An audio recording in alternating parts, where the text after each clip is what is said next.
gracias porque es a ti a quien servimos, Señor.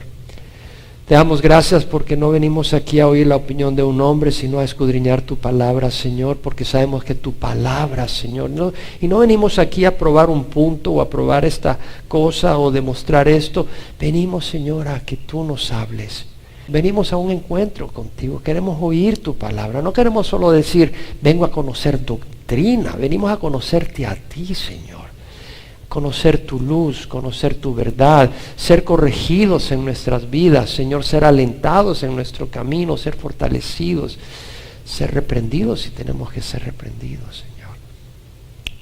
Rogamos, Padre, que tú sanes también los corazones que están heridos y golpeados, y que tú, Señor, produzcas el fruto que tú quieres producir, Señor, y que nuestros corazones estén atentos a tu voz. En nombre de Jesús. Amén. Se puede sentar.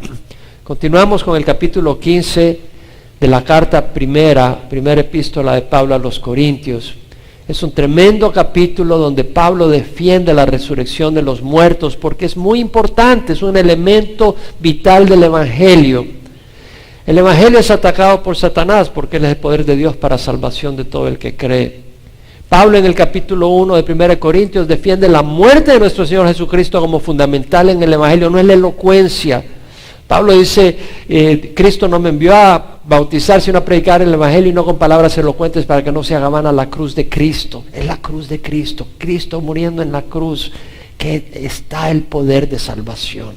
Los judíos piden señales, milagros, los griegos buscan sabiduría, mas nosotros predicamos a Cristo crucificado. Piedra de tropiezo para los judíos, necedad para los gentiles, mas para los llamados, tantos judíos como griegos, Cristo es el poder de Dios y la salvación de Dios. Cristo es el poder de nuestra salvación. ¿Dónde? En su sacrificio en la cruz. Para que no se haga vana la cruz de Cristo, no se trata de la elocuencia, de lo perfumado de nuestras palabras. Y lo hemos repetido vez tras vez tras vez. ¿Por qué? Porque el rebaño ahí va muchas veces, guiado por personas que hablan tan elocuente y tan bonito, pero no hablan ni predican la cruz de Cristo. Y es importante estar centrados en el sacrificio de Jesús en la cruz. Muy básico. Pero también entendemos que la resurrección es importante porque si los muertos no resucitan, Cristo no resucitó, y si Cristo no resucitó, entonces todavía estamos en nuestros pecados, porque la paga de pecado es muerte, y si Cristo no venció la muerte, Cristo no venció el pecado, estamos en nuestros pecados. Y si todo termina en polvo, que no termine en polvo, entonces somos de todos los hombres, los que hemos esperado en Cristo, los más dignos de lástima. Si hemos esperado en Cristo para esta vida solamente, somos de todos los hombres los más dignos de lástima. ¿Por qué? Porque el cristiano no es una vida floreada, y lo he dicho ya varias veces. Es una vida de bendición, de amor, de poder, de fruto, pero es una vida de luchas también, de dificultades, de oposición. Jesucristo mismo dijo, estos mando que os améis los unos a los otros. Si el mundo os odia, sabed que me ha odiado a mí antes que a vosotros. Si fueras del mundo, el mundo amaría lo suyo, pero no soy del mundo, sino que yo os escogí dentro del mundo. Y acordaos la palabra que os dije, un siervo no está por encima de su Señor. Si me persiguieron a mí, os perseguirán a vosotros. Si guardaron mi palabra, guardarán la vuestra. Entonces va a haber lucha, va a haber oposición en el camino. Y esto lo hemos dicho y lo hemos repetido. Y Pablo luego continúa enseñando sobre la resurrección, explicando cómo hubieron testigos presenciales de su resurrección, o sea, que vieron al cuerpo, a Jesús resucitado, los primeros apóstoles, los 500 discípulos y más que lo vieron en una sola vez, en una vez que se apareció a todos ellos a la vez, quiero decir, Jacobo es medio hermano de Jesús, que lo vio, el resto de los apóstoles, después de los 12, habían más apóstoles que lo vieron, y Pablo mismo, como uno nacido fuera de tiempo, también vio y pudo ver al Cristo resucitado. Había testigos en el tiempo de Pablo vivos que habían visto a Cristo resucitado. Pero no solo eso, Pablo luego empieza y aclara sobre la resurrección, porque dice, bueno, ¿cómo resucitan los muertos y con qué clase de cuerpo vienen? Decía Pablo, bueno, necio, lo que tú siembras no llega a tener vida si antes no muere. Entonces Pablo usa ejemplo de la agricultura para decir, mira, nosotros, tú siembras una semilla, nace un árbol, pues. El cuerpo que siembras es uno, el cuerpo que nace es otro. Y hay distinta gloria. Hay cuerpos terrestres y hay cuerpos celestiales, el sol, la luna, las estrellas. Entonces nosotros somos sembrados cuerpo natural, pero somos resucitados cuerpo espiritual, habla Pablo. Ahora tenemos la imagen de ¿quién? De Adán, nuestro primer padre, del terrenal, pero un día traeremos la imagen del celestial, de Jesucristo, los que hemos venido a los pies de Cristo. Tendremos un cuerpo glorificado como el de Jesús, un cuerpo nuevo, y tendremos también la calidad moral y la rectitud moral que el Señor mostró. ¿Por qué? Porque no habrá ya pecado en nosotros, no habrá vestigio de una naturaleza pecadora, por lo que Jesús hizo en la cruz. Entonces, Pablo habla de eso, y en el versículo 50 en adelante, Pablo dice: y esto digo, hermanos, que la carne y la sangre no pueden heredar el reino de Dios, ni lo que se corrompe hereda lo incorruptible. He aquí os digo un misterio, no todos dormiremos, pero todos seremos cambiados, en un momento, en un abrir y cerrar de ojos, a la trompeta final. Pues la trompeta sonará y los muertos resucitarán incorruptibles y nosotros seremos cambiados. Porque es necesario que esto corruptible se vista de incorrupción y esto mortal se vista de inmortalidad.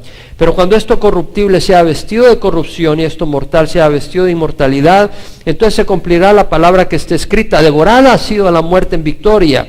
¿Dónde está, oh muerte, tu victoria? ¿Dónde, oh sepulcro, tu aguijón?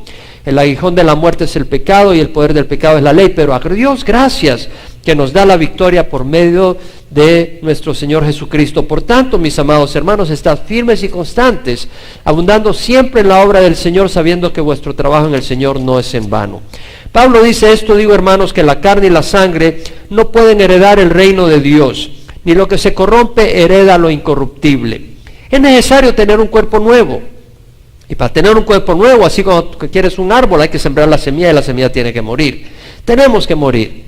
Pero es necesario tener un cuerpo nuevo, sin traza de pecado. Este cuerpo tiene una naturaleza pecadora, tiene tendencias pecadoras. Por más que hayamos caminado con el Señor, tiene tendencias pecadoras. Y tiene que morir para que tengamos un cuerpo que ya no tiene ningún vestigio de pecado. Un cuerpo que no se corrompe, para entrar al reino de Dios. ¿Por qué? Porque el reino de Dios, estoy hablando del reino eterno, aún después del milenio, un reino sin mancha, sin corrupción. No hay pecado, ni traza de injusticia o maldad. Todo es bueno. Nada se va acabando o consumiendo. Nada se pudre, ni se oxida, ni se envejece, ni se pierde, ni pierde su color o brillo. Es un reino hermoso. Y no podemos entrar con este cuerpo a ese reino, pero lo arruinamos. Ahora, Pablo trata el tema de qué de los que estemos vivos cuando venga Jesús. Y ese es el arrebatamiento. O sea, ¿qué va a pasar con los que estemos vivos? Bueno, nuestro cuerpo va a ser transformado. Bueno, va a ser cambiado. Eso es lo que dice Pablo. 1 Corintios 15, 51 dice: he aquí os digo un misterio. No todos dormiremos, pero todos seremos cambiados. La traducción dice transformados. Un misterio, ya les he dicho, un misterio no es tataratán, tatán de Charles Holmes. No es eso. Un misterio en el Nuevo Testamento, misterión, quiere decir algo que estaba oculto, que no se entendía, pero que ahora Dios lo ha revelado a su pueblo. Eso es lo que quiere decir un misterio. Entonces, el que estemos presentes cuando venga el Señor, nuestro cuerpo será transformado, era algo que no se conocía en el Antiguo Testamento. Y el Señor lo revela en el Nuevo Testamento. He aquí os digo un misterio: no todos dormiremos, pero todos seremos cambiados. Interesante que dice dormiremos. ¿Por qué? Porque el cristiano no muere. Yo estoy convencido que no muere. Nuestro espíritu pasa a la presencia de Dios y está consciente. El cuerpo del cristiano, y no está hablando de denominación, sino del que le ha dado la vida al Señor y le ha entregado su corazón al Señor y ha recibido a Cristo. El cuerpo, ese cuerpo, por decir así, duerme, descansa de los dolores, de las aflicciones, de los achaques, y luego Dios levanta un cuerpo glorioso. En 2 Corintios 5, 6 y al 8, Pablo dice: por tanto, animados siempre, sabiendo que mientras habitamos en el cuerpo, es decir, nuestro ser habita en este cuerpo como quien habita en una tienda. Estamos ausentes del Señor, de la presencia del Señor física, pero por fe andamos, no por vista. Pero cobramos ánimo y preferimos más bien estar ausentes del cuerpo y habitar con el Señor. Es decir, Chuck acaba de ir a la presencia del Señor. Es muy preferible. estar en la presencia del Señor que estar aquí con tantos achaques, problemas y todo. Ahora, queremos estar aquí mientras el Señor nos tenga, porque hay una labor que hacer. El Señor quiere usarnos y queremos servirle. ¿Quién quiere servirle al Señor? Queremos servir. A mí es lo que me detiene. Les soy honesto. Lo que me detiene acá, y bueno, yo no puedo decidir, pero lo que me tiene acá tranquilo es porque quiero servir al Señor. Pero cuando el Señor me llame a casa, gloria a Dios, poder ir a su presencia. Ahora, Pablo dice, no todos dormiremos, pero todos seremos transformados. La palabra transformado ahí no es metaneo, de metamorfosis, metamorfeo, de metamorfosis, transformación. No usa la palabra esa, el griego. La palabra la traduce la King James, la New King James, la New American Standard, la English Standard, la New International Version. La traducen change, cambiado, no transformado, pero cambiado. Y la palabra en el griego es alazo, y quiere decir cambiar una cosa por otra. Sí, es como cuando tú vas y dices, mira, este asunto no me funcionó, y vas a la tienda, pues le voy a dar otro que funciona, pero de mejor calidad, etcétera. Eso es cambiar, como cuando alguien se cambia de ropa. De hecho, si puede ir rápidamente en Hebreos, podemos ver en capítulo 1 de Hebreos, que haciendo referencia al Señor, dice, tú, Señor, en el principio pusiste, versículo 10, los cimientos de la tierra, y los cielos son obras de tus manos. Ellos perecerán, pero tú permanecen. Y todos ellos como una vestidura se envejecerán. Y como un manto los enrollarás, como una vestidura serán mudados. Ahí es la misma palabra, al lazo. Serán mudados, cambiados, pero tú eres el mismo y tus años no tendrán fin. Entonces vemos que cambiar es como cambiarse una vestidura. Entonces es como que si agarras una vestidura vieja ya podrida, la tiras y te pones una nueva. Tendremos un cuerpo nuevo. Ahora, Pablo dice, en un momento, en un abrir y cerrar de ojos a la trompeta final, pues la trompeta sonará y los muertos resucitarán incorruptibles y nosotros seremos cambiados. En un momento,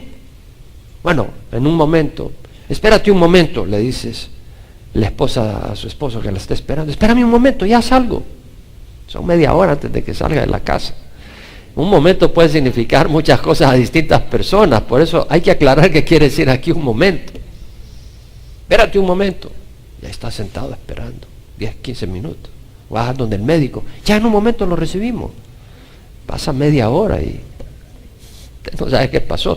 Un momento, en inglés la New International Version dice in a flash. Con un flash, toma una foto, un flash. In a flash. En el griego, ¿sabe cuál es la palabra? Átomos.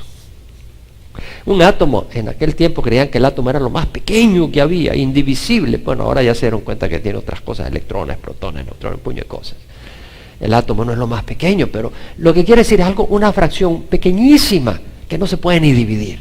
En un momento, y entonces dice, en un momento, en un abrir y cerrar de ojos. Bueno, lo tuvieron que traducir así porque no hallaron palabras en español realmente. Pero para empezar, note que es ojos, no párpados. No es en un abrir y cerrar de párpados. Es más rápido que un abrir y cerrar de párpados. Está hablando en un abrir y cerrar de ojos. Bueno, ¿y cómo se cierran los ojos si no es con los párpados? Es que no es abrir y cerrar. La verdad es que la palabra en el griego, bueno, en el inglés la traducen King James, New American Standard, English Standard, New International Version, twinkle of an eye. En un twinkle of an eye. Bueno, ¿qué es un twinkle of an eye? Mejor me voy al griego que al inglés, porque twinkle, a ver qué es un twinkle. Twinkle, twinkle. Tampoco son los twinkles que se comen ahí con Twinkies. En el griego la palabra es ripe. Y quiere decir algo instantáneo, repentino. No hay una palabra en español para eso. Es algo instantáneo y repentino, una pulsación. Como cuando alguien lanza una jabalina. Es un stroke, un pulsar, como el pulsar de una estrella. ¿Han visto que las estrellas pulsan? Los planetas no pulsan, son las estrellas. Ve que centellean, pispilean, dice, en un pispilear de la estrella, así. O cuando usted, digamos, está ahí en un cuarto, está oscuro y de repente sale afuera y está el sol fuerte, ¿qué le pasa a la pupila? Se cierra la pupila bien rápido. Un abrir y cerrar de la pupila. Rapidísimo. Lo que quiere decir, si tú estás esperando a oír la trompeta para entonces decir, me voy a arrepentir. Too late, my friend. Demasiado tarde. Te quedaste para la tribulación, no vas a poder ni pispilear. Si quieres recibir al Señor, recíbelo ahora. Y si prefieres la tribulación, pues nadie te va a forzar que la evites, puedes entrar a la tribulación. Y bueno, vas a perder la cabeza si te arrepientes ahí, porque van a matar a los que vienen al Señor. Mejor arrepentirse ahora. Y entonces dice Pablo, en un momento, en un abrir y cerrar de ojos, a la trompeta final. Bueno, ¿van a haber trompetas? Ahí dice. Ahora, me llama la atención porque alguien que le tengo mucho aprecio en una ocasión me dijo, eso quiere decir de que va a ser en la última trompeta en Apocalipsis, cuando los ángeles tocan 7 trompetas. Entonces, el arrebatamiento va a ser en la tribulación, porque esa es la trompeta final. Y dije, no puede ser así. Vamos a entender realmente qué quiere decir aquí a la trompeta final. Número 1, es a la trompeta, ¿cierto? ¿Dice a la trompeta o no? A la trompeta final. Jesús descenderá con sonido de trompeta. Me fui al Antiguo Testamento. En Éxodo 19 vemos cuando el Señor se le aparece al pueblo de Israel. Les dice, oiga, le dice a Moisés, dile al pueblo que se consagren, porque el tercer día yo voy a bajar a la cumbre del monte Sinaí y voy a hablar contigo y ellos me van a oír. Y yo voy a bajar en la nube densa y van a ver se van a dar cuenta de mi presencia. Y al tercer día Moisés los llama y van al pie del monte y baja la nube densa y rayos y truenos y relámpagos y temblor, terremoto ahí temblando. Y vemos entonces que dice el versículo 16, aconteció que el tercer día cuando llegó la mañana hubo truenos y relámpagos. Bueno, me fui realmente al hebreo ahí para entender mucho algunas cosas, porque me parece clave en todo esto. Ahí la palabra truenos es sonidos. Hubo sonidos, la palabra en el hebreo es kol. Y la palabra es sonidos y relámpagos. Ahora, ¿qué tipo de sonidos oye cuando relampaguea? Truenos. Entonces, aquí lo traducen trueno. Pero la palabra literal es sonidos. Yo sé por qué le estoy explicando esto. No es por perderle su tiempo. Hubo sonidos y relámpagos y una densa nube sobre el monte y un fuerte sonido. Kol, la misma palabra. De trompeta. O sea que en la presencia del Señor hubo sonido de trompeta. Y tembló todo el pueblo que estaba en el campamento. No solo tembló el campamento, sino el pueblo tembló porque oyeron la voz fuerte. Y el sonido de la trompeta, el kol, aumentaba más y más. Moisés hablaba y Dios le respondía, dice el versículo 19, con el trueno, dice tal vez su traducción. Pero la palabra es con el sonido. Entonces puede ser su voz, o puede ser el sonido del trueno, o puede ser el sonido de la trompeta. ¿Cierto o no es cierto? Me fui a la King James Version y a la New King James Version y ellos dicen, God answered him by a voice. Dios respondió con una voz, con un sonido, pero no le traducen qué puede haber sido ese sonido. Si de trompeta, de trueno o cómo. Sabemos que el sonido de la trompeta aumentaba más y más. En la New Living Translation dice, God thundered his reply. Dios tronó su respuesta. En otras palabras, ellos ya interpretan que ese sonido era el sonido del trueno y que Dios habló con trueno. La New International Version dice, the voice of God answered him. La voz de Dios le respondió. La English Standard Version, God answered him in thunder. Dios respondió en trueno. Y la New American Standard, God answered with a thunder. Dios respondió con un trueno. No sabemos 100% con exactitud si fue el trueno, o si es una voz de él, o probablemente pudo haber sido la trompeta. De todas maneras, vemos de que se oía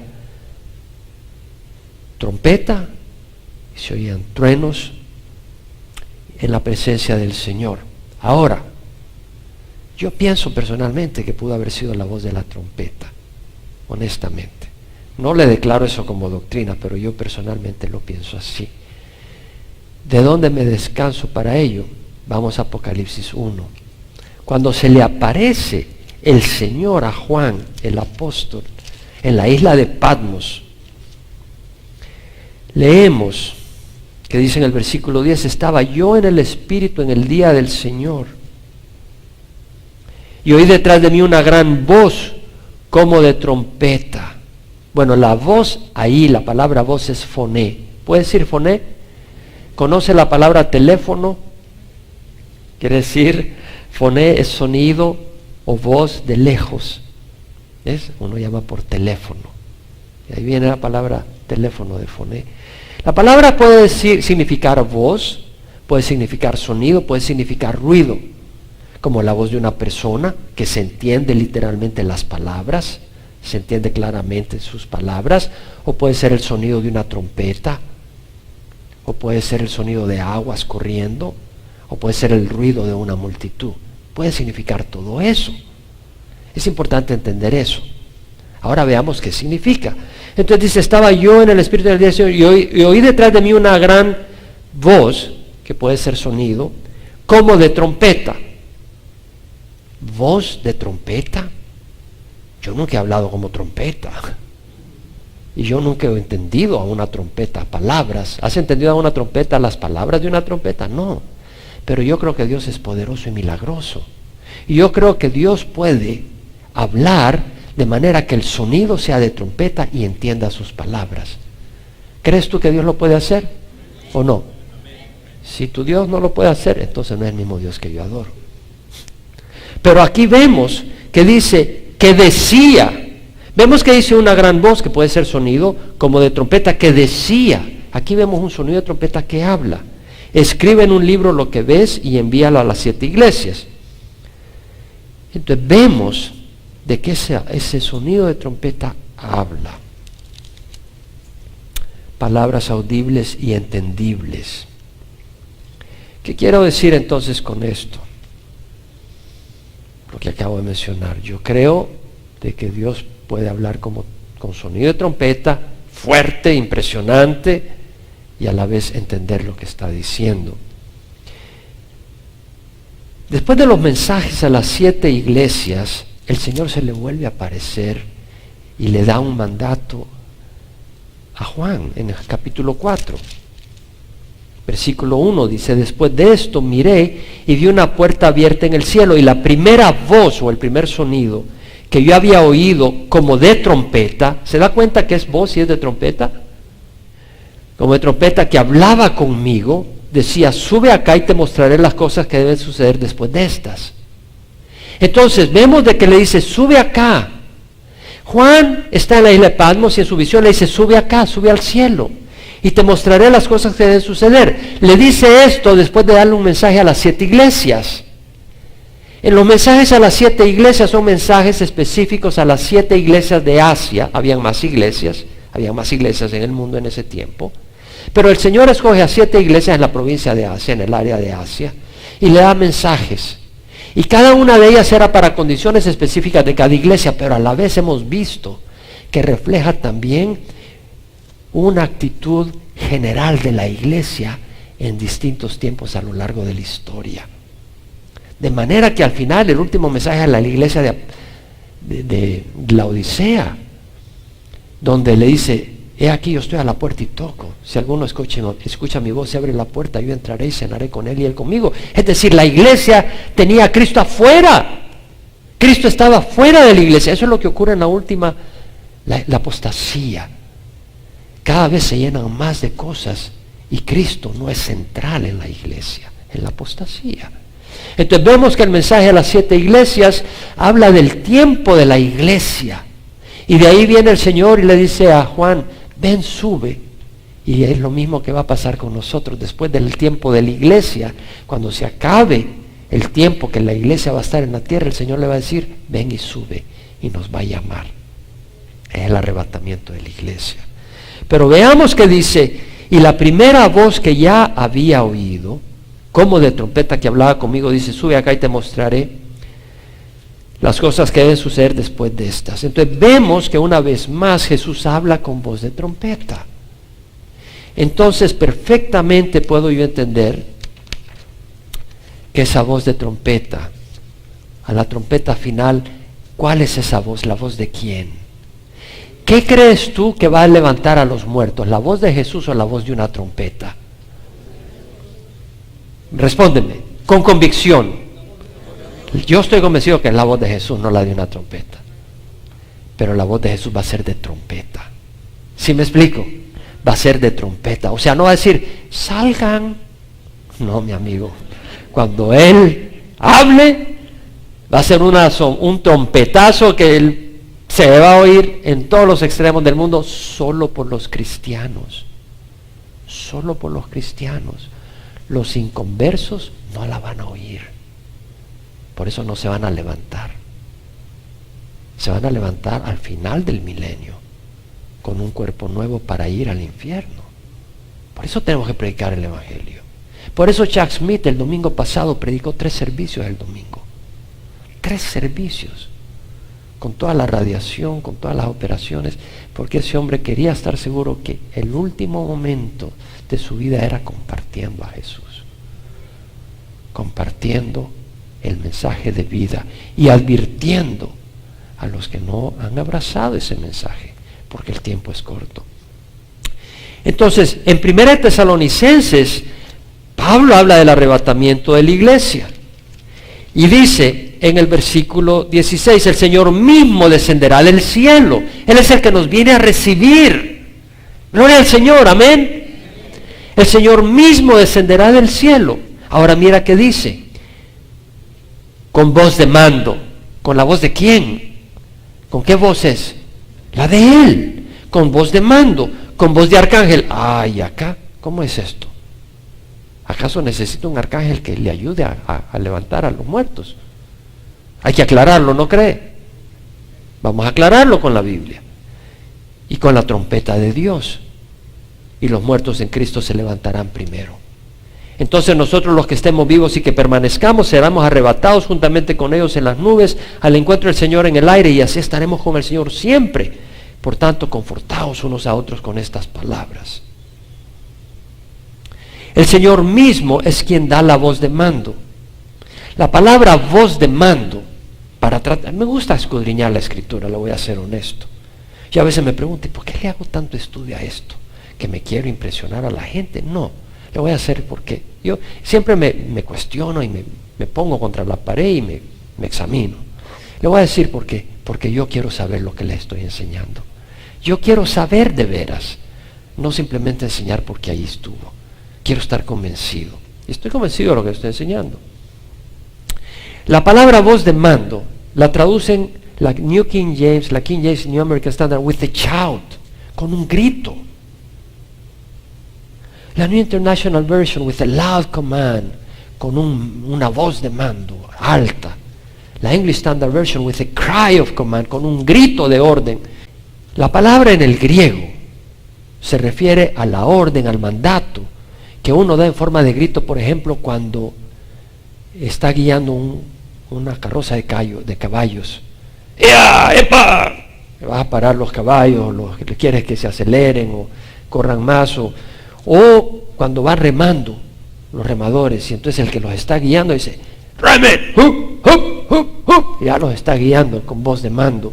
O un capitán que suena la trompeta para salir a la batalla. Entonces es un grito, pero de mando. Entonces el Señor viene con voz de mando para que nos levantemos, así como cuando le mandó a Lázaro que se levante. En Juan 11, 43, 44, leemos que Jesús está ahí en la tumba de Lázaro, y le quitan la piedra en la entrada de la tumba, y dice, gritó con voz fuerte. Jesús no le dijo a un ángel, hey, ayúdenme. Él gritó con voz fuerte, Lázaro, ven fuera. Y el que había muerto salió, los pies y las manos atadas con vendas, y el rostro envuelto en un sudario. Jesús le dijo, desatadlo y dejadlo ir. Primer milagro, que lo resucitó de la muerte. Y segundo, que haya caminado todo envuelto en vendas. Porque yo te aseguro que si te rodean con vendas, tú no te puedes levantar para empezar. Estás todo rodeado así de vendas, todo envendado. ¿Cómo te levantas? Y cuando te levantas, te pegas una gran caída y te quiebras la nariz. Entonces, Ya es un milagro que logró llegar a la entrada. Pero ante la voz del Señor, nadie se niega. Cuando Él manda, Él ahora te invita. No te ordena que vengas a Él, te invita. Pero un día todo el mundo se va a ordenar que sea doble y reconozca que Jesús es Señor. Y el Señor ahora te invita a que lo reconozcas como Señor. Un día se te va a ordenar, pero va a ser too late, demasiado tarde. Jesús dijo, en verdad os digo, la hora viene y ahora es, cuando los muertos oirán la voz del Hijo de Dios, y los que oigan vivirán. Y eso ocurre ahora, porque yo estaba muerto en 1984.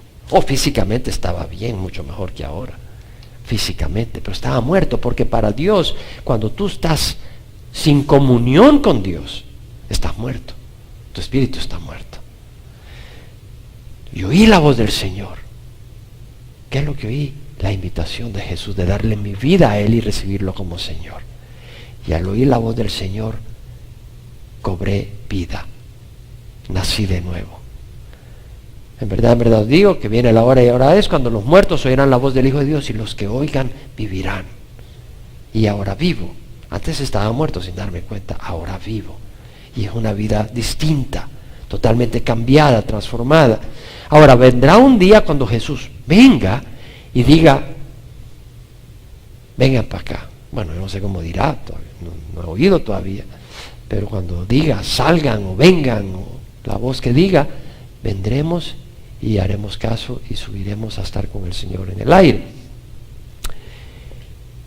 Ahora, ¿cómo explicamos eso de voz de arcángel? Porque dice con voz de arcángel.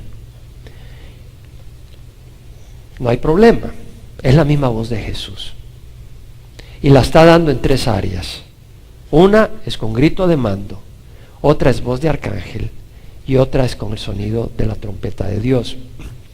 Veamos que voz de arcángel, la palabra arcángel en el griego es arcángelos, de ahí viene de arcángelos, arcángel.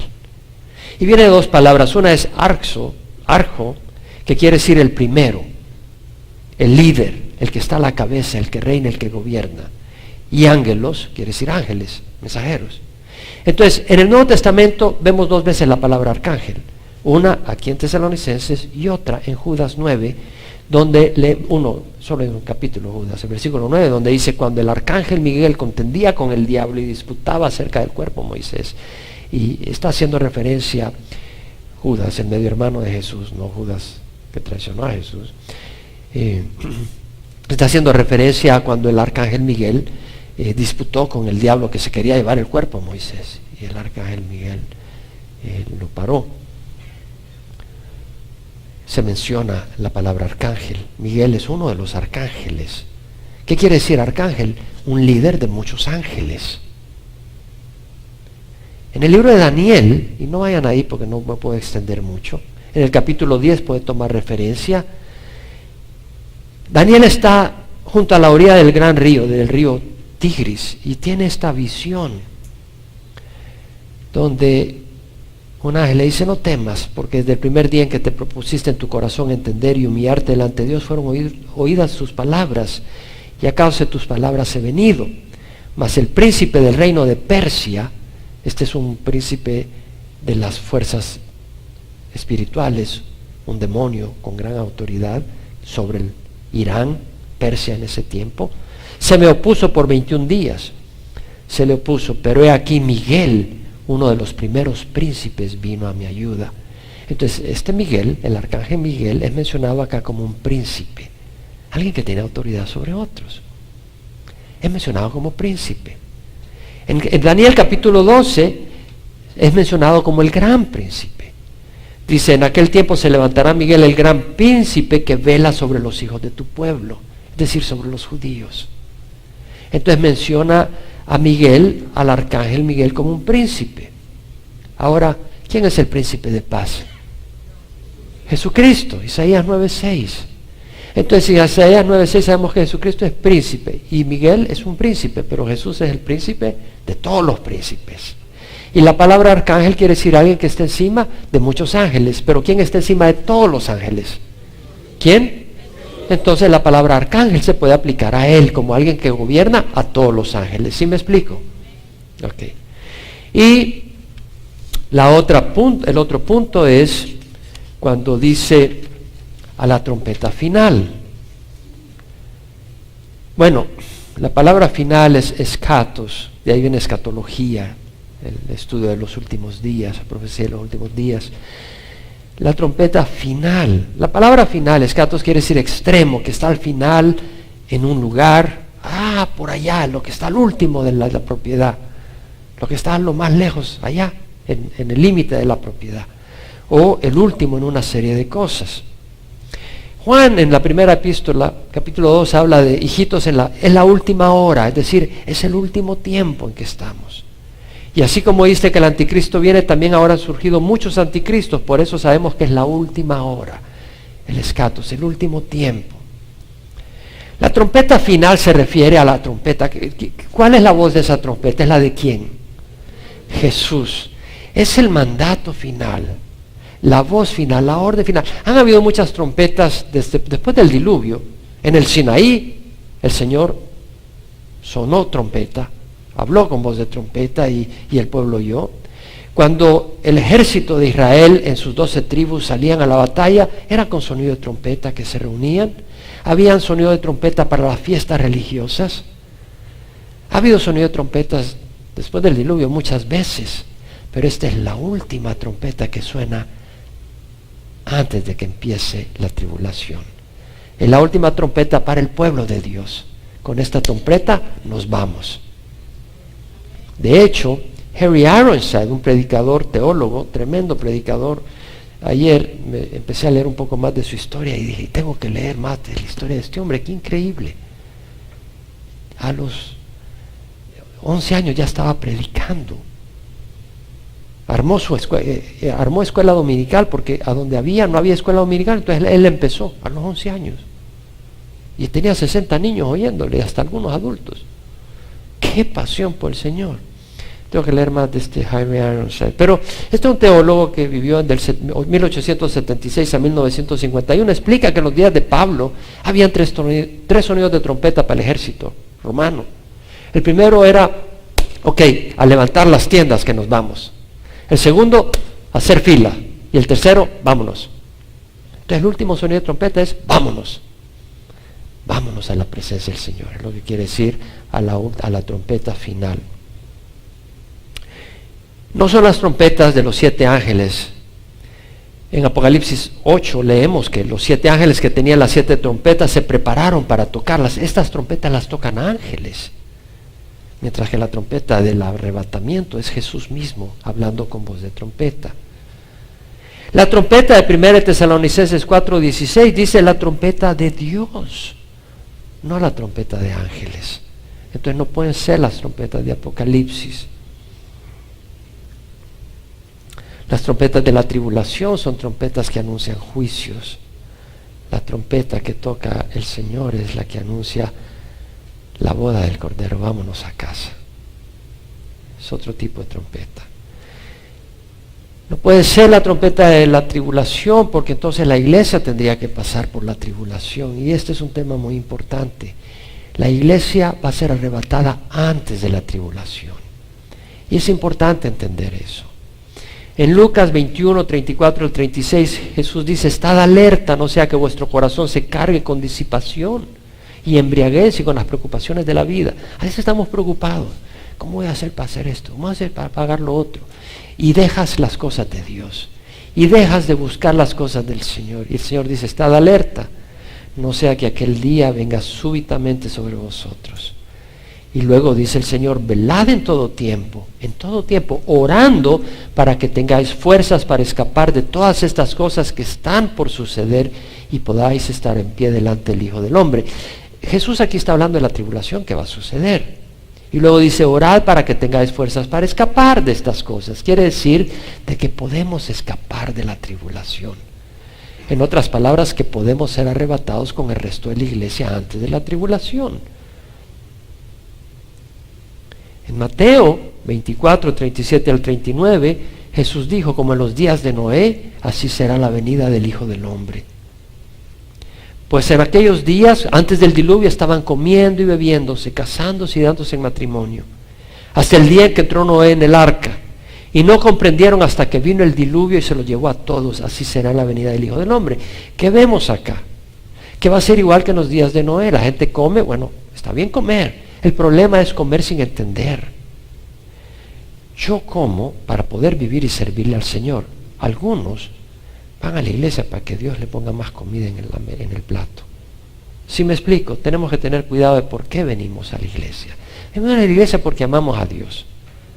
Venimos a la iglesia, ¿por qué? Porque queremos oír la voz de Dios. Venimos a la iglesia porque queremos servir a Dios, porque amamos a Dios y queremos que nos corrija, nos guíe, nos dirija. Dios no es Santa Claus. Ok, Señor, voy a dar $100 para que me des 1000. Ok, Señor, te voy a alabar para que me quites mi problema. No, alabamos a Dios porque Él merece nuestra alabanza. Agradecemos a Dios no para que me haga un favor, agradecemos a Dios porque merece que le agradezcamos. Hay una diferencia. Así como Noé escapó. ¿Cómo escapó? Se subió al arca. Vino al arca. Cuando el Señor le dijo, vino al arca. Cuando el Señor le dijo. El Señor le dijo cuándo entrar al arca, Él no entró cuando Él quiso. El Señor le dijo, es hora de entrar al arca. Y se cerró la puerta. Y el Señor vendrá y dirá, es hora de venir a casa. Y se cierra la puerta. Ya no pueden subir los que quedan en la tribulación no pueden subir, tienen que esperar. Tienen que arrepentirse en la tribulación y morir, pero no pueden subir. Igual. En 1 Tesalonicenses 5, 6 al 9, el Señor dice a través de Pablo, no durmamos como los demás. Estemos alerta y seamos sobrios, porque no nos ha destinado Dios para ira, sino para obtener salvación por medio de nuestro Señor Jesucristo. Es decir, los que venimos al Señor, no vamos a estar en la tribulación cuando viene la ira de Dios sobre la tierra. Vamos a ser arrebatados. Dios no nos ha destinado para ira, sino para salvación. En Mateo 13, 33 al 37, Jesús dice, estad alerta, velad, porque no sabéis cuándo es el tiempo señalado. Ahora, si el arrebatamiento fuera en la tribulación, no tengo por qué estar alerta, porque todavía no ha venido la tribulación. Pablo dice, velad, porque no sabéis cuándo viene el Señor de la casa, si al atardecer o a la medianoche, o al canto del gallo o al amanecer, no sea que venga de repente y os hayáis dormidos. Y lo que a vosotros digo, a todos lo digo, velad. Entonces vemos de que el Señor nos dice a todo el mundo, velad. El arrebatamiento es inminente. Inminente quiere decir que puede ocurrir en cualquier momento. El Señor nos diría, velad porque no sabéis el día y la hora, si tendríamos que esperar la tribulación antes de que venga el Señor, porque quiere decir que no puede venir ahorita, pues la tribulación ha empezado. Entonces entendemos que el arrebatamiento es cuando viene el Señor por su iglesia antes de la tribulación. Y esa trompeta, esa voz de arcángel, esa voz de Dios, la trompeta de Dios, es Jesucristo llamando a los muertos. ¿Estamos o no estamos? Entonces, 1 Corintios capítulo 15, leemos en el versículo 52, y los muertos resucitarán incorruptibles y nosotros seremos cambiados. Y la palabra resucitarán, la palabra en el griego es ekeiro, quiere decir levantarse, como el que se levanta cuando está dormido y te levanta, vámonos, que es hora de salir. O tu hijo quiere ir a la escuela, no quiere ir, está bien dormidito a las 6 de la mañana, levántate que es hora de ir a la escuela, no, que no quiero, levántate. Levantarse es lo que quiere decir, levantarse de la cama, levantarse de estar dormido, o estás sentado y es hora de irnos, te levantas, levantarse. Entonces vemos que los muertos se levantarán, incorruptibles. Pero está hecho polvo, eso ya desapareció hace 100 años, hace 1000 años, ¿cómo se van a levantar? Una vez más, se levantarán con cuerpo nuevo. El cuerpo anterior desaparecerá. O sea, así como desaparece la semilla no es el árbol. La semilla muere y aparece el árbol. ¿Sí me explico? De la misma manera, este cuerpo se desintegra y nos aparece un nuevo cuerpo que Dios nos da. Eso es lo que está diciendo. Y que se levantarán de sus tumbas. Lo vemos, por ejemplo, en Mateo 27, 52 al 53, cuando muere Jesús en la cruz, hay terremoto. Y los muertos salen de las tumbas. Varios muertos salieron de sus tumbas el domingo de resurrección, después de que Jesús resucitó. Y lo leemos que dice, los sepulcros se abrieron y los cuerpos de muchos santos que habían dormido resucitaron, usa la misma palabra, se levantaron. saliendo de los sepulcros después de la resurrección, la misma palabra, de Jesús, entraron en la santa ciudad y se aparecieron a muchos. Ellos se levantaron con cuerpos nuevos, glorificados, no como cuando resucitó Lázaro, porque cuando resucitó Lázaro no dice que se apareció a fulano o a mengano. Si estos hombres hubieran resucitado con sus mismos cuerpos, no se hubieran aparecido a nadie, simplemente hubieran llegado a sus casas y ya están. Pero aparecerse quiere decir que aparece y después ya no te aparece, ya no está ahí. Eso es lo que quiere decir aparecerse. Eran personas que se levantaron con cuerpo glorificado. Y dice, y nosotros seremos cambiados, transformados, dice nuestra traducción, pero la New King James, English Standard, New American Standard, New International Version dicen, will be changed, seremos cambiados. Versículo 53, porque es necesario que esto corruptible se vista de incorrupción y esto mortal se vista de inmortalidad. Pero cuando esto corruptible se haya vestido de incorrupción y esto mortal se haya vestido de inmortalidad, entonces se cumplirá la palabra que está escrita, devorada ha sido la muerte en victoria. O sea, la muerte es nuestra enemiga y un día tendremos victoria. Cristo tuvo victoria sobre la muerte, pero nosotros todavía morimos y experimentamos el efecto de la muerte, pero un día ese efecto quedará anulado en nosotros. Ahora tenemos victoria espiritual, porque estábamos muertos espiritualmente y al recibir a Cristo cobramos vida espiritual. Pero este cuerpo va a la muerte si es que Jesucristo viene antes, no. Pero si Jesucristo viene hasta después que hayamos muerto, este cuerpo va a la muerte. Entonces dice Pablo, ¿dónde está, oh muerte, tu victoria? Está mirando hacia el futuro. ¿Dónde, oh sepulcro, tu aguijón? El aguijón de la muerte es el pecado y el poder del pecado es la ley, dice Pablo. O sea, la muerte es como un animal que te muerde, pero aquí te pica con un aguijón. Y al picarte, te mueres. ¿Dónde está, oh muerte, tu victoria? ¿Dónde está, oh sepulcro, tu aguijón? El aguijón de la muerte es el pecado, el poder del pecado es la ley. El aguijón de la muerte, como digo, es como un animal. El aguijón de la muerte es el pecado. Si nosotros no pecáramos, no muriéramos. Así de sencillo. Pero tenemos una naturaleza pecadora y por eso morimos. Entonces, el aguijón de la muerte. Pero ese aguijón no haría nada si no tuviera veneno. ¿Dónde está el poder del pecado? La ley. ¿Cuál es el poder del pecado? ¿Cuál es el poder del pecado? ¿Y tú crees que la ley te santifica? La ley te mata. La ley te mata. Y por eso muchas personas dicen, no, yo quiero ser buena persona. Yo no voy a cometer fornicación. Yo no voy a decir ni una palabra mala. Yo voy a hacer todo esto y eso. Eso no te salva. ¿Por qué? Porque la ley provoca el pecado. Lo estudiamos en Romanos 7. Ya lo he dicho, todos tenemos pecado en nosotros. El pecado es como un bulldog, con un pitbull. Conocen los pitbull, ¿verdad? Y la ley es como un vecino que de repente va pasando por ahí. ¿Qué hace el pitbull? Se le avienta, se le tira. ¿Cierto? La ley es como que va pasando un vecino y el pecado, cuando ve al vecino, se le tira encima. La ley nunca nos ayuda a caminar rectamente. La ley nos condena y provoca en nosotros el pecado. Pablo dijo, yo no sabía lo que era codiciar hasta que leí, no codiciarás. Y entonces el mandamiento produjo en mí todo tipo de deseos codiciosos. Entonces la ley no nos salva. ¿Quién nos salva? Cristo Jesús. ¿Cómo? En la cruz Él pagó por nuestros pecados. Y cuando nosotros le damos la vida a Él, nos estamos identificando con Jesús en su muerte. Entonces, al identificarnos con Jesús en su muerte, estamos muriendo a la ley. Entonces ya no estamos bajo la ley. Estamos casados ¿con quién? Con Jesús. Y al estar casados con Jesús hay una diferencia, porque entonces podemos vivir en victoria. ¿Por qué? Porque entonces el Señor nos da el Espíritu, y en vez de decir esto no lo puedo hacer, simplemente digo, hey, yo sigo a Jesús. Y porque tú sigues a Jesús, no estás ocupado en obras de pecado. Estás ocupado en obras que le agradan a Dios. Santificación. ¿Estamos o no estamos? El aguijón de la muerte es el pecado y el poder del pecado es la ley. Pero gracias a Dios que nos da la victoria por medio de nuestro Señor Jesucristo. Es importante entender, ahora que menciono esto, si está bajo la ley o no. ¿Es una buena pregunta o no? ¿Es una buena pregunta o no? Es importante. Examínate. Yo voy a invitar a que apaguen las luces. Y ahí donde estás, no te vas a levantar, pero yo te invito a que te examines. ¿Estás tratando de lograr la aprobación de Dios? No haciendo esto, ni haciendo lo otro, ni haciendo lo otro. ¿O estás confiando en Cristo Jesús y le has dado tu corazón?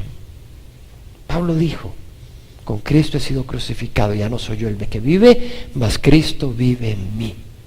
Y la vida que vivo en la carne la vivo por fe en el Hijo de Dios, que me amó y se entregó a sí mismo por mí. Pablo dijo, ya no soy yo el que vive. En otras palabras, yo he decidido no vivir de acuerdo a mis caprichos. Yo me he identificado con Jesús en la cruz, dice Pablo. Y ahora yo lo que quiero es que Cristo y su voluntad se expresen a través mía. Y luego Pablo dice, yo no hago nula la gracia de Dios, porque si la justicia se obtiene por medio de la ley, entonces Cristo murió en vano. Es por la gracia. Pablo mismo, el gran apóstol, dijo, yo no hago nula la gracia de Dios, porque si la justicia se obtiene por medio de la ley, entonces Cristo murió en vano. Si tú estás queriendo ser justo por venir a la iglesia, por no hacer el mal, por hacer el bien, te equivocas. Tú eres justo únicamente al recibir a Cristo de corazón y decirle, perdóname, quiero seguirte, me rindo a tus pies y tú eres mi Señor. Si tú nunca lo has hecho, hazlo, porque la única victoria y la única posibilidad que tú puedas resucitar con un cuerpo glorificado no es que estés bajo la ley, pero que estés bajo Cristo, siendo Cristo tu guía y tu director. Pablo en Romanos 8 dice, si vivís conforme a la carne habréis de morir. Pero si por el Espíritu, no por la ley, hacéis morir las obras de la carne, viviréis, porque los que son guiados por el Espíritu de Dios, los tales son hijos de Dios. No habéis recibido un espíritu de esclavitud para volver otra vez al temor, sino que habéis recibido un espíritu de adopción como hijos por el cual clamamos, Abba, Padre. Y el Espíritu mismo da testimonio a nuestro espíritu que somos hijos de Dios. Y si hijos, herederos, herederos de Dios y coherederos con Cristo. Si en verdad padecemos con Él, a fin de que también seamos glorificados con Él. Si padecemos con Cristo, vamos a ser glorificados con Él. Si vivimos con Cristo, el mundo lo sacrificó a Jesús y vamos a tener algunos problemas. Pero vamos a tener la paz, el amor, la fortaleza, el gozo y la vida eterna que solo Cristo puede ofrecer. Y luego dice Pablo, por tanto, mis amados hermanos, estad firmes y constantes, abundando siempre en la obra del Señor, sabiendo que vuestro trabajo en el Señor no es en vano. Me llama la atención estas palabras, permaneced firmes, steadfast en inglés, varias traducciones. Es decir, sin tambalearse. Hay personas que son bien tambaleantes, ¿no? A veces somos medio tambaleantes. Que sí, que no. Firmes, dice el Señor. Fijo en una posición.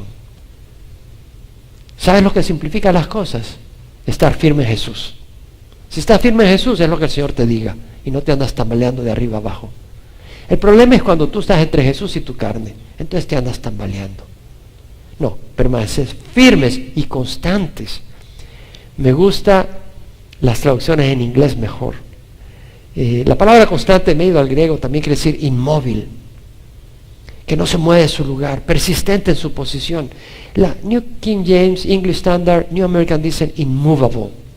O sea, y me gusta la New International Version, let nothing move you. No dejes que nada te mueva. No dejes que nada te mueva de Cristo. Tremendo.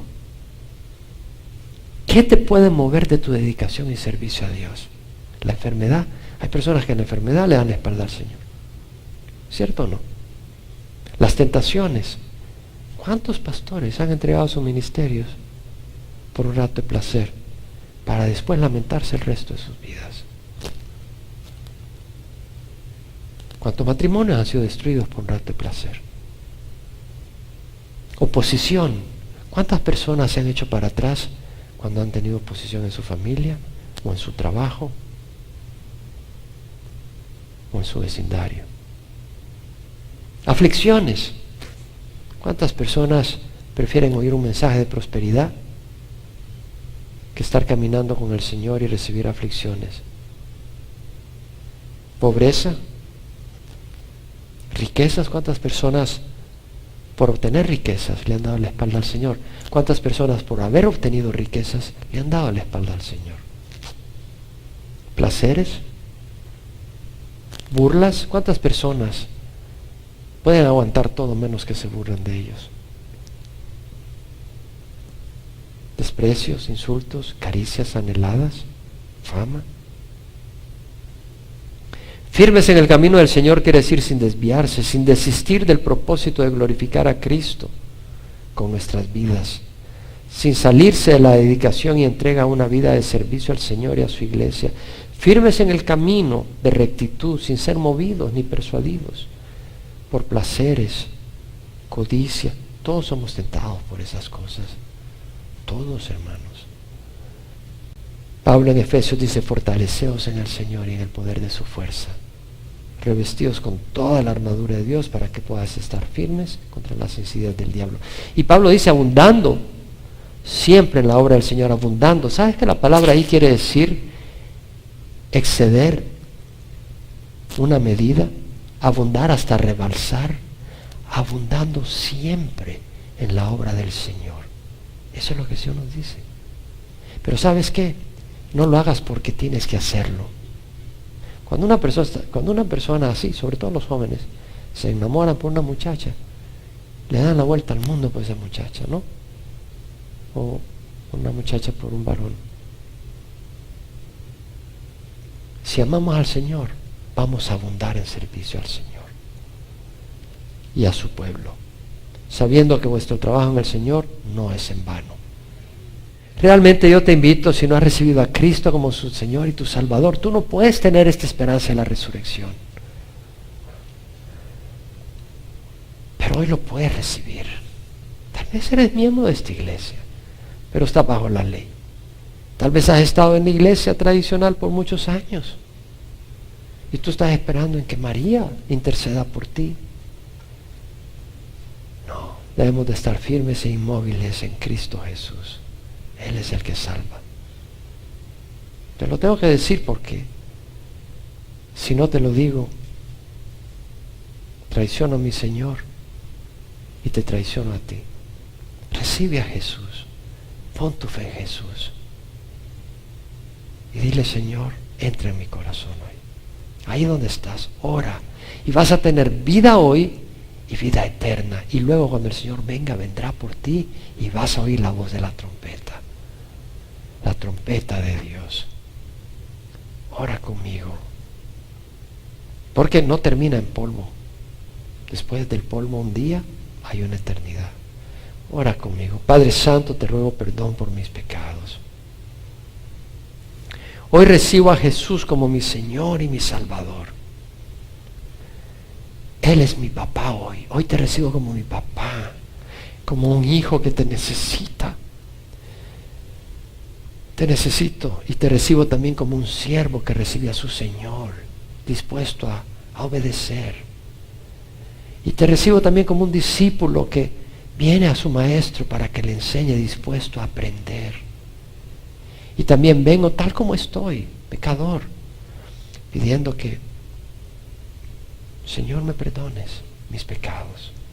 Y sabes que el Señor te perdona porque para eso vino. Si confiesas tus pecados, Él es fiel y justo para perdonar tus pecados y limpiarte toda injusticia. Entra a mi corazón, Señor, en nombre de Jesús. Amén. Padre, te doy gracias por los que han hecho esta oración aquí y por el internet y por el CD o DVD. Llénalos de tu espíritu y, Señor, que puedan congregarse en una iglesia donde reciban tu palabra y darles el entendimiento y la sabiduría y el entendimiento de tu palabra, el gozo, la paz y la protección, Señor. En nombre de Cristo Jesús. Y los que estamos acá, que te conocemos, gracias por tus palabras, por tu exhortación, Señor, para que caminemos sabiendo que nuestro trabajo en el Señor no es en vano. Padre, queremos ser fieles a ti, fieles, hombres de valor, hombres dedicados a servirte. Ayúdanos en nombre de Jesús.